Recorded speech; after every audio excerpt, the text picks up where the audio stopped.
Hello, book lovers! I'm Rachel Barenbaum. You're listening to Check This Out from New Hampshire Public Radio and the Penn Faulkner Foundation. I write novels, and on the show, I get to do one of my favorite things in the world, talk to other writers about their brand new books. And if you're like me and you get tired of seeing the same old titles on every bestseller list, you're in the right place, because on this show, you'll hear from authors who aren't famous yet, but probably will be. Remember, you heard them here first. Last season, I spoke with Colwell Brown about her novel, We Pretty Pieces of Flesh. That book was shortlisted for the Center for Fiction's First Novel Prize, and Colwell just won the BBC National Short Story Award. Congrats, Colwell. You can catch that conversation on the NHPR website or wherever you get your podcasts. Remember, you heard her here first. Today, I am super excited to introduce you to debut novelist Addie Citchens and her book, Dominion. Addie, welcome to Check This Out. Thank you, Rachel. I'm so happy to be here. I'm so excited to talk to you. I loved your debut novel, Dominion. It's written in a really strong voice with what I would call a very Southern cadence, maybe a little bluesy even. And it's really about a family unraveling in the midst of shocking violence in a Mississippi town. But it's also about so much more than that. Can you talk to us? Describe your book. How do you tell people what your book is about? I say it's about ultimately it's about authority and how we should always question it. This idea of authority and who should be, telling us what to do and why, what their motives are. But it's about a small town in Mississippi called Dominion, Mississippi. And at the center of the story is a reverend who is also an entrepreneur. And so in Mississippi towns, when you have a little money behind you, you're automatically like a god. And so this reverend has 5 boys, and his first lady is Priscilla. And his son has big problems, and his wife knows the son has big problems, and she's drowning that knowledge in booze and pills. And so the story is told from the point of view of the first lady, Priscilla Winfrey, and the youngest son's girlfriend, Diamond. And it's really about how these two women of different generations are navigating the patriarchy that was very heavy in Mississippi at that time. Would you read for us from your book, Dominion? So where do you want to read? Do you want to start? So I was just gonna read the prologue because that's the only 1-page thing, but I will read whatever you think. Yeah, because I didn't want to start with Reverend Saber Winfrey. I wanted to start with the women. Yes, because he's not, he dominates the story in a way everybody's acting around him, but he's not the central character in the story. Okay. I rolled my eyes at his ignorance. He didn't know because he was just looking and not seeing. If he couldn't get that, I didn't know what to tell him. People rarely just snap and do crazy stuff. What looked like a snap to other people was actually an erosion of the surfaces that we built up for protection. And unfortunately, people would rather dwell on the snap than the wearing. I had learned from my mama, and in that, I understood that anybody was capable of almost anything on any day. And for that, I couldn't judge wonder. I realized what the first lady was trying to say with that look she gave me when I said I would love him forever. She was thinking that we couldn't last because we were young, or that I didn't know any better. But I did know our love would never be old and busted like theirs. And I did know I would carry his secrets to the grave, and I wouldn't be trapped in the past like Lot's wife. After the doctors cleared out, and the Reverend and I rushed in, wondrous eyes fixed on me at once. Diamond, he said. The tone told me everything I needed to know. I rushed to his side, wanting to choke, kiss, and fuss all at the same time. But we just stared at each other like the others weren't even in the room. Thank you, Addie. I love this passage. I love this idea that people rarely just snap and do crazy stuff, because for me, this was really the center of the book. Do people snap? Is it the wearing down? But also, it's the heart of Diamond and Priscilla. So can you tell us about these two characters and what they do in this book, Dominion? Priscilla is the first lady of the church, and she's married to Reverend Saber Winfrey, who is the entrepreneur and reverend. And she is the mother of 5 boys, and she once had aspirations in her life, but her life has been boiled down to being a mother and a wife, and she's still grappling with this. And so the thing that she was good at, motherhood, she finds herself believing that she's failed it. Is she seeing what's going on with her son? I think the story is her grappling with, the patriarchy in the ways that she was supposed to be good at, grappling, with her failings or what she perceives as her failings. Right. Right, so we have Priscilla, so she's the matriarch, and then one of her sons is Wonder Boy, goes by several names. Introduce us to him. Wonder Boy is a musician. He is a high school senior. He's a quarterback. He's a star, and he's charming, but he has issues. And his issues are going to rip the town apart. We'll get to them in a minute, but he is a troubled child. He's a very troubled child, and it's trouble based on him being privileged, that sense of entitlement, and this idea that he can do no wrong because he's beautiful and talented. And then he has a girlfriend, or there's a woman in his life, Diamond. So introduce us to her too, please. Diamond is kinda like my little heart of the story. She reminds me so much of the girls that I knew, the girls that I once were, in my life, and she's, an orphan, and she's in love with Wonder Boy, and they get together, and whatever she sees in him, she feels the need to hang on to because she's never had anything in her life that she can keep, and so she thinks Wonder Boy is like the bee's knees, and she's willing to do almost anything to keep him because she's never had anything in her life that was ever permanent. And so for her, Wonder Boy and his family, the Winfreys, are just an example of having a stability that she never had, and she's looking to get that, to have that.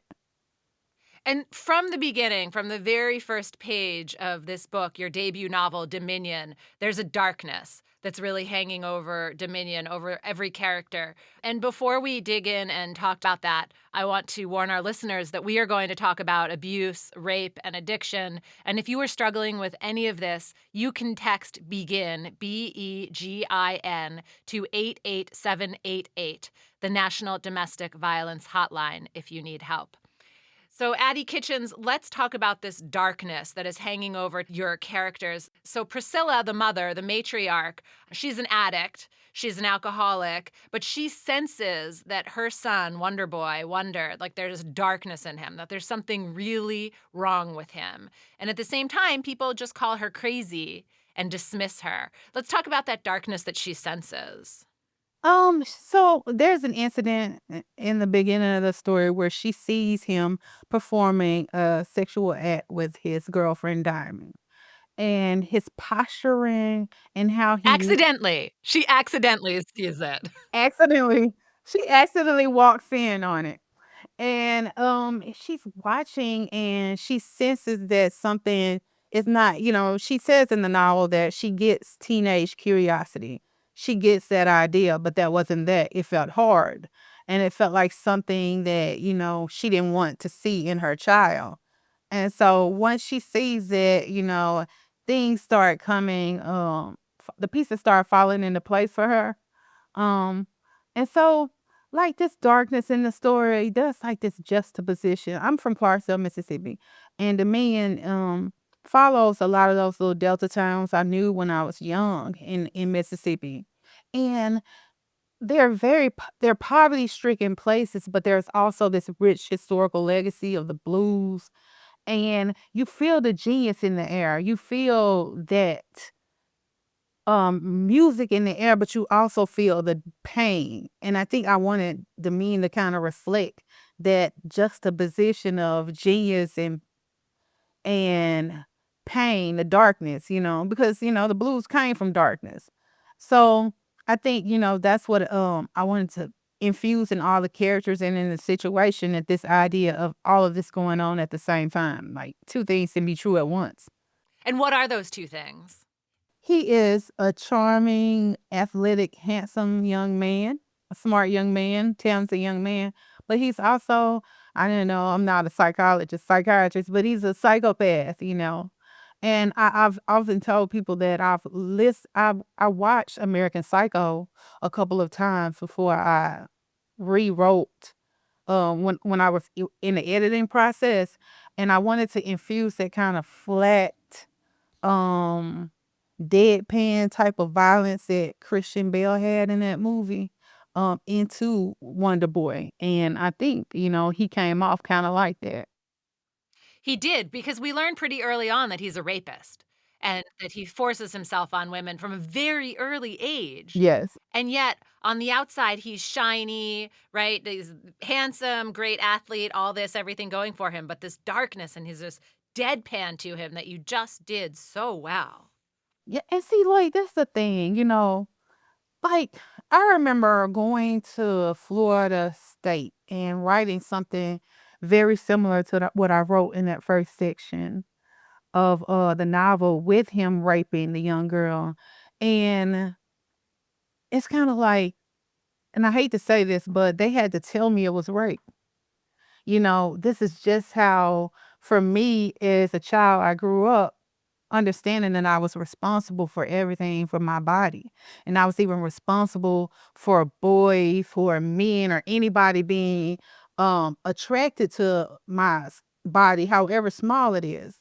And so, yeah, those scenes were hard to write, but they were also hard because, me not understanding that much of what I was taught was sex at that time of my life was actual sexual violence. Wow. I mean, in the book, you make it clear that Wonder Boy doesn't think he's doing anything wrong. He thinks that he's entitled. He thinks that she wants this, and this is just the way it's gonna go.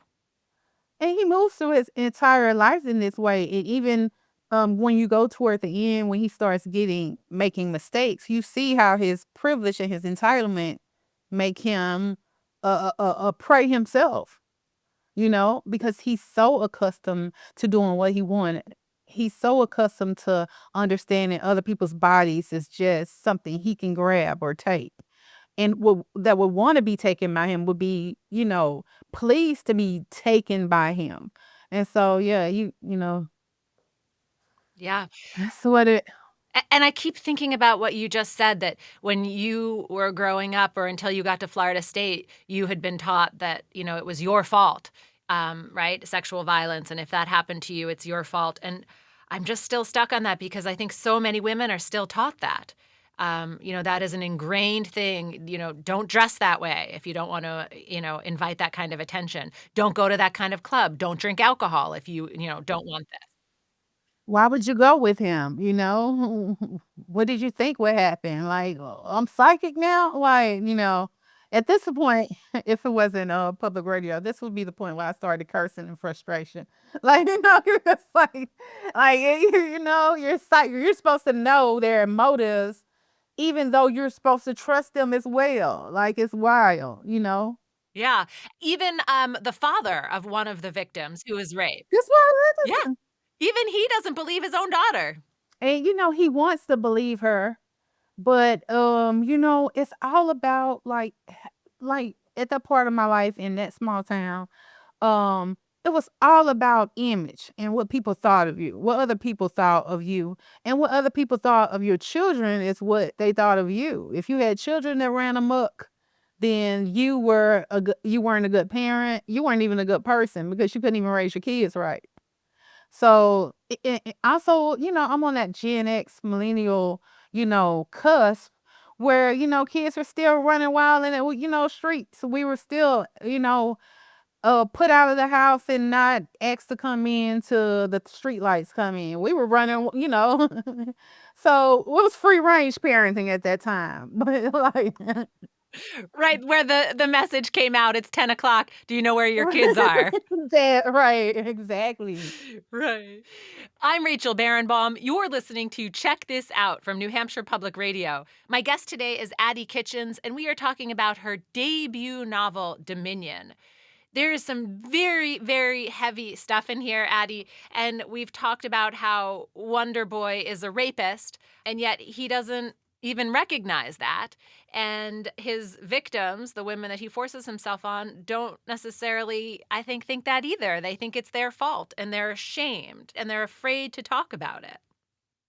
Yes, and then what he's doing is like an open secret in the town, and that was one of the things that bothered me about some. I read very few of the reviews, but that bothered me is that the storyline got conflated in it being something about the black church. When it's so much more than that. It's about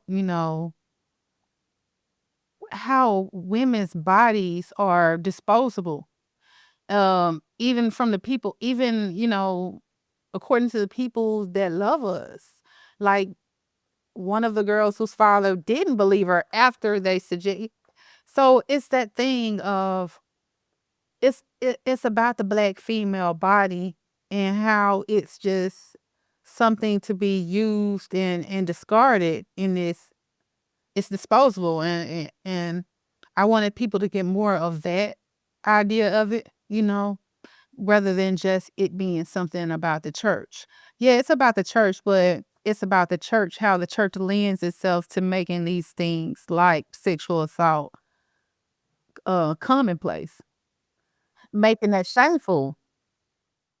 Even in the face of these women coming home beaten up, black eyes, bruises, bleeding, it's still, "Oh, it didn't happen." Right. Precisely.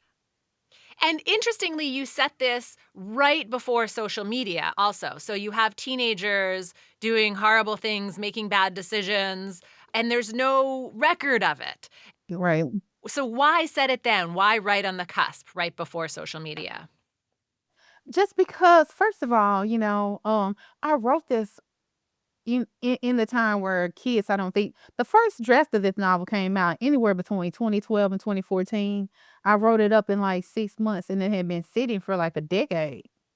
So part of it was because of the time range wrote it in, but I also intentionally didn't want the wilderness of cell phones and social media in this story.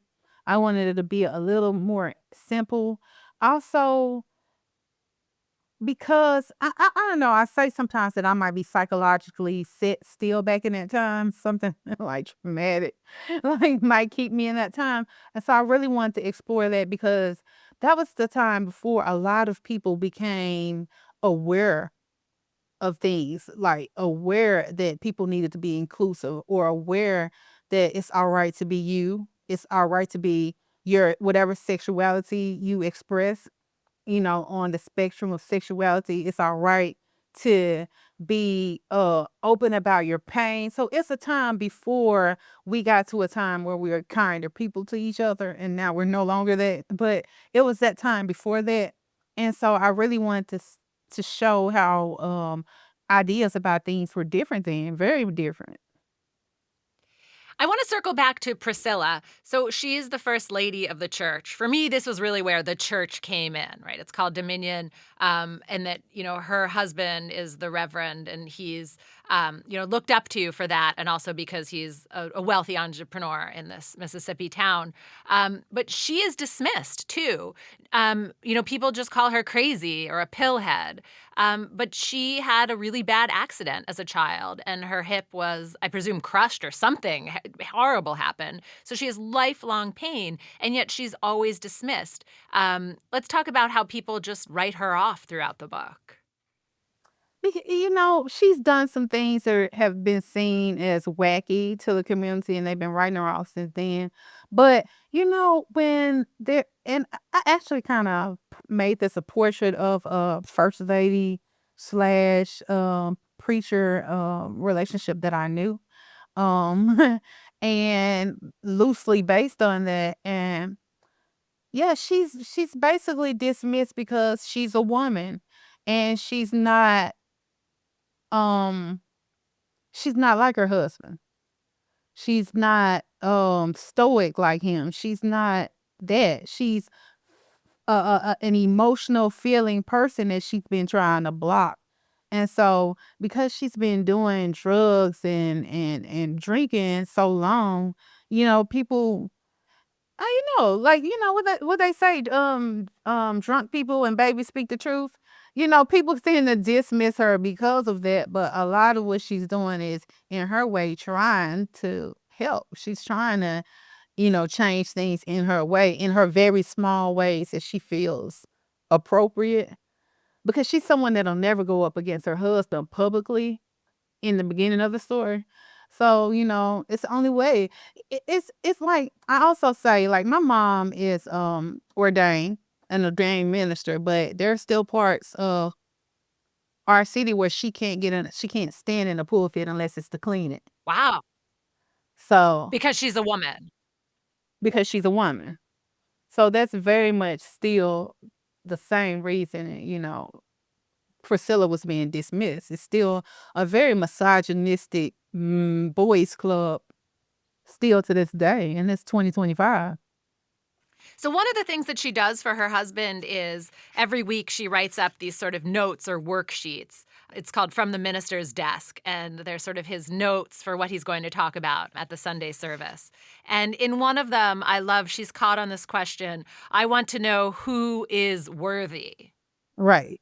And I loved that because it seemed like she was asking that the whole time. Why aren't I worthy? Who is worthy? Let's talk about that. First of all, there is a song that I really love. It's called which is the inspiration of for the name of the church, the Seven Seals Baptist Church. And there's a song, and I used to love listening to it as a child. And so that question would always come up in my mind: who is worthy? And so the question is posed at somewhere in Revelation where they're opening the book of the seven seals and people can't open them. And so for some reason or another that you can't open them because of purity of heart. And so I think this, you know, fares so heavily on Priscilla is because she was almost something. She was almost a beauty queen except for her hip. She was almost a scholar except for her husband or her sons. So it kind of represents what she was almost, this idea of worthiness, and it also reflects what she's trying to do with her husband. Is he worthy? And she's of course she has very different ideas of him than the church has. If you're just joining us, I'm Rachel Barenbaum. You're listening to Check This Out from New Hampshire Public Radio. My guest today is Addie Citchens, and we are talking about her brand new debut novel, Dominion. And we are talking about Priscilla, who is one of the main characters in this novel, Dominion. And I want to talk about this idea of dangerous women in this book, because I love that you bring them up. Would you read for us? Okay. Okay. I had never thought of women as dangerous before, but the white girl was definitely dangerous. She had circled Wonder like a shark and left him bleeding in the water. And then there was Miss Catherine, whose kick pleats and pointy heels had brought down the church. Dangerous women had the power to make men risk it all. What was the source of that power? Did I have it? Did I want it? Should I want it? I slumped even lower in the pew. I was tired of thinking, was tired, period. Worst of all, school was starting in just over a week, and I was going to have to deal with being pregnant in high school and everything that went with it. I couldn't wait to go home and lay down. I love this passage because it's Diamond asking, what is a dangerous woman, or what is the source of a woman's power? And in your novel, Dominion, some of the power comes from women who are able to seduce or, have relationships with men, right? It's their power over men that destroys marriages and relationships. Let's just talk about that. Can you talk about it for me? And honestly, it's not really it's man's indiscretion for one. But particularly if she's talking about this character, Miss Catherine, who is having an affair with Reverend Winfrey. And In the end, you see her having a conversation with Miss Catherine because she's asking her, "What is the source of your power, and why do you have power over these men?" She's thinking because this lady is shapely and beautiful, but Miss Catherine says the source of my power is that I won't give my power away. And so, heretofore in the church, the only power a woman can have is service. And so that's what you do. If you want to have any kind of say, you serve. And so I think Diamond wants to understand, that kind of perceived power she thinks women like Miss Catherine have, without understanding it's only relative to, it's just an idea. It's relative to what that man is willing to risk. Right, because it's his choice to have the affair, right? It's not really that power, you don't make him do it. Right, exactly. But Diamond is a teenager trying to figure out, how do I become a powerful woman?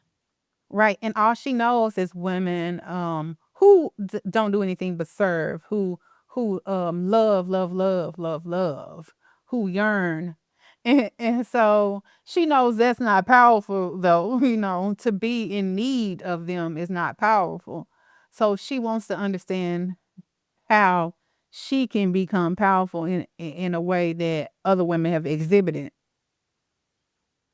So one of the powers that I saw in this book with the women, particularly Diamond and Priscilla in your book, Dominion, their power was they held secrets, right? Secrets that they wouldn't talk about for their lives, from their marriages, from their children. Let's talk about that power of holding a secret. Well, I mean, is it really a power though? Especially if you're holding it for somebody else and it's a thing, a secret that harms people. Um, but I think they perceive it as a power because it's something that they have that puts them in cahoots with the man. That it makes them, it gives them a friendship of sorts. They're all in. You can believe that if you're holding a man's secret, that you're all in it together. And I think that's what they were thinking about that particular type of power that they thought they held. But those are damaging powers, even more damaging on yourself. Such an interesting point, right? We're talking about, again, protecting men versus putting yourself up. Right, exactly. And men don't need protection. They're always gonna protect themselves. Before, I wrote this little self-help pamphlet a while ago that I sold us. And one of the things I said is because Steve Harvey has this thing where he says think like a man. And I'm like, the only way you can think like a man is center yourself. Because all throughout history, they've showed us how they will bring down a whole country because of centering themselves. Like we think about ancient kings and what like the kind of shenanigans they participated in. So yeah, the only way to think like a man is to center yourself and think about the rest of it later. Oh, I love that. I'm Rachel Barenbaum. You're listening to Check This Out from New Hampshire Public Radio. My guest today is Addie Citchens, and we are talking about her brand new debut, Dominion. If you or your book club have read any of the novels featured on the show, send us a note or a voice message to books@nhpr.org and let us know what you think. We would love to hear from you. Addie, I want to circle back to Priscilla. And we started off by talking about a darkness, that she senses a darkness in her son, Wonder Boy. And I think that there's a real question about parenting there, because whose fault is it when your kid goes off the rails? Kids are going to make bad decisions. Whose fault is that? Yeah, they are gonna make bad decisions that can be related to parenting, of course, but they're also gonna make horrible decisions on their own too, I think. But she also says in the novel they're always gonna blame the mother regardless, because when you look at stuff about serial killers, the first thing they're gonna discuss is the mother, and often the father, unless he was just a terrible person that beat the kid or whatever, he's always gonna be an afterthought. It's always gonna be focused on the relationship of the mother. Since motherhood is what she did, this idea of her failing as motherhood is something she doesn't really wanna see, even though she does see it. And so I think part of the novel is her fighting, "Oh God, it's my fault." you know. And Wonder Boy in this novel was he was the result of all the forces, that entitled him. He was a very much a product of the church who thought he was a star. He was very much a product of his father, making him think he was entitled to anything. So I think, a lot of people had a hand in it. And he was also just himself, right? There's only so much you can do. Exactly. Very much so. And I thought you highlighted that really well. So let's move on to sort of the last third of the novel because this is really where I just couldn't put the book down. So things are bad in the last third. Diamond is pregnant and she's trying to figure out how to make this work. And she thinks that Wonder is the love of her life, but she knows that he's stepping out on her, that he's attracted to other women. Things are happening. And she's like, what's going to happen? And at the same time, we see Priscilla, who sees her husband having an affair. And she says, you know what? I'm out. I am moving out and I am going to take control of my life. And so the last third of this book for me was really about these women taking control. Right. And it's funny because there's a part in the novel where she's about to move out and she's pulling out all these things down out of her closet where she has 6 pairs of beige pants but it's that, I also meant for that scene to be kind of a peeling away of the layers that made her the first lady, and her being a figurehead and not a person. So I think that part for me is her finding who the person Priscilla is, not being a mother because she states she doesn't want to be a mother anymore, not let alone a wife. She's sick of it all. So she's peeling away those things that made her the first lady, and trying to find what makes her Priscilla. And that's her way of trying to fight that and find her power. And, Diamond in that time is she's pregnant and she's so enamored with the idea of having this man's baby, this young man's baby. And she's also rethinking this idea. And so that's one of the most powerful things you can do as a woman for me or as a person who has a uterus, is decide not to use it in that way. So I think, both of them are coming to terms with the actual what's happening, not what they're seeing, but what's actually happening. And they're also coming into terms of, coming to terms with, the identity beyond men. Yeah, and Diamond is so young, and she really seems to be thinking of this is Wonder's child. This is love between us. This is like the ultimate sign, but she's not thinking who's going to change diapers at 2 a.m. or figure out how to feed the kid. Whereas Priscilla is thinking about these things. Right, because Priscilla knows, she knows she's been through it, and Diamonds just has this idea of this, beautiful idea of a future, and I guess babies just get changed magically, but and at some point she even accuses Priscilla of wanting to take her baby, to take that experience from her, and so Diamond's she's a 17-year old. I can remember myself as 17-year-old knowing everything, but not a doggone thing at all. So it's just that thing. I remember I was so confident at the time, and I'm like, why? Because like now, as I'm coming into like perimenopause, my second adolescence, I'm like, what were you doing? What were you thinking? You didn't know anything because you don't know anything now. So yeah, that's just her being young and not realizing that. Oh no, this is not going to be a glorious thing. It's going to be work. And Priscilla really tries to take her under her wing and try to teach her this, and I really loved that that was how the direction that you took that relationship. Would you read for us again? One of my favorite sections. Okay, let me find that. Okay. It was the first lady. My heart sank when I heard her voice. He don't love me, do he? I'm his mama and I don't know anything about him, she said. You don't either, and you'll never be able to. You're fooling yourself if you think otherwise. The words were harsh, and though put gently, felt like an I told you so. What will I do? You will worry about loving you and your baby. Then you're going to do you. That's what you're going to do. Go to college, go on trips, make friends, live a life, and never, ever, ever will you try to lose or find yourself in somebody else. because you'll be lost in the desert if you do. But who was she to think she knew what was right for me? She didn't know nothing about love, but how to get her man took. With all due respect, First Lady, I don't think that will work for me. And then her voice had that tone I remembered from the hospital. And she was telling me to tell Maggie to bring me by the house on Sunday. I love this section because this is really Priscilla trying to help Diamond and reaching out, and then in such a teenage way, Diamond's like, "She doesn't know what she's talking about." Right. And see, that's the thing. She's telling Diamond this advice, knowing these are the same mistakes she made. She wanted to be this man's wife. She wanted to bear his children without understanding that there were other options. And Priscilla actually has a friend in the book who I mentioned briefly, and she gets divorced. And after she gets divorced, she never thinks about having kids again. She just travels the world.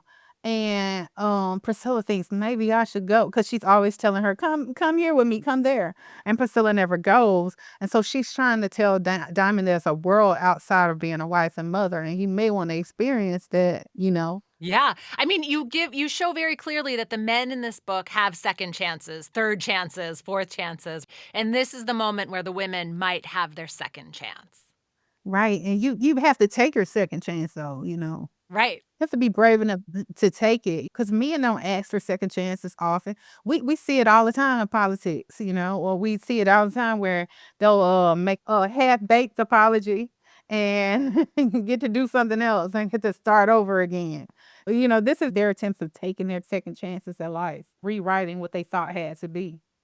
Addie, your book Dominion is very tight. It's short. It's about 200 pages, and a lot happens off the page. For example, Diamond is an orphan, and we don't see her mother leave. We don't see that heartbreak in that moment, but we see what happens afterwards. How did you think about what to put on there and what to imply and what to leave up to our imagination? Um, I kinda just, like, let the story take me where it took me. There are longer sections, there are sections I took out, there are sections that came from the point of view of Saber, there are sections that detail wondering how he might have gotten there, but ultimately, I didn't think that was important. I think almost all writers think this after the fact. I don't know if I should be like, there are things I would have done differently now that I see it, and maybe it would have been a little longer, but it was always gonna be a compact book because I wanted it to reflect the urgency of teenage bad decisions. And it wasn't hard knowing what to include, it was hard figuring out what to take out more so. And like, sometimes you miss those parts you take out, just in your heart. Like, I love you words, but you know. So, yeah, I always knew it was gonna be a tight, quick book because that's just the nature of the story in itself. And so I think I also didn't want it to be too hard to read, because there are some hard things going on in the novel. And so I didn't want to like break Diamond's back with her trauma. Because she's in a place at this time where she's trying to heal from it. She's trying to rewrite her story based on her present. So I want to kind of focus on the hope that these people had, the women especially, that something could be different. So, and a lot that I wanted people to infer in the silences, because that's how I was taught to deal with conflict is a repressed Baptist is silence or violence, and most often it was silence. And so, what takes place in those silences, though, all this overthinking, all of this, um, you know, just making up things in your head when you could just talk it out. And so I wanted to show that because that's how we dealt with things. We didn't really just like sit down and there was a conflict resolution process. No, you either didn't hear anything or you got a whooping or a spanking or it was always nothing that you were taught to just be like, okay, this is the issue I have. Let's talk about it. Yeah, silence or violence. That is powerful, and that is in the book. There are both silence and violence. So let's go back to the violence. Wonder Boy is a rapist and you wrote some pretty violent scenes, and yet they were flat. As you said, they were sort of from a psychopath perspective of the violence and how it was happening. How did you write that? I mean, did you have to take breaks while you were doing that? How could you put that on the page? You know how they put, Law& and Order SVU on Saturdays all day? Yes, I do. Yes, I do. So right. So between that and all of the crime shows I used to watch, and like crime show narrators, terrible stuff is going on, and they're saying that just like they're introducing a new Campbell soup flavor. So it's that kind of thing, that kind of detachedness. I wanted it to feel detached. And so I had to be detached when I did it because he is detaching from what he's doing. Often I think victims of trauma dissociate. He's doing it as he's perpetuating trauma on people. And so I think I wanted it to read in a detached way and not so much detail because we know what's going on. I don't have to give you a blow by blow of it. So there is a lot of darkness in this book, but also so much hope in the last third. Would you read the last paragraph for us? I just love it. Let's see. In the Joker's notebook, he called himself a grief taker, a salt eater. And at first, I thought that was his regular bit of nonsense. But I realized he was talking about people like me in towns like Dominion and states like Mississippi, where there had been sadness heaped on sorrow, heaped on pain. But unlike the Joker or Dominion or Mississippi, it wouldn't be my forever. I would be leaving, and I wouldn't be taking the crap along with me. I just love that ending because it was so hopeful. Let's talk about that note of hope. Even though so much stuff is going on around Diamond and has happened to her, she's still an optimist. And so, even in the end, after everything's gone down, even the thing that she thought she wanted least in this world, this happened just right before then, she finds a way to, because she's always been doing it. She's been doing it as a child.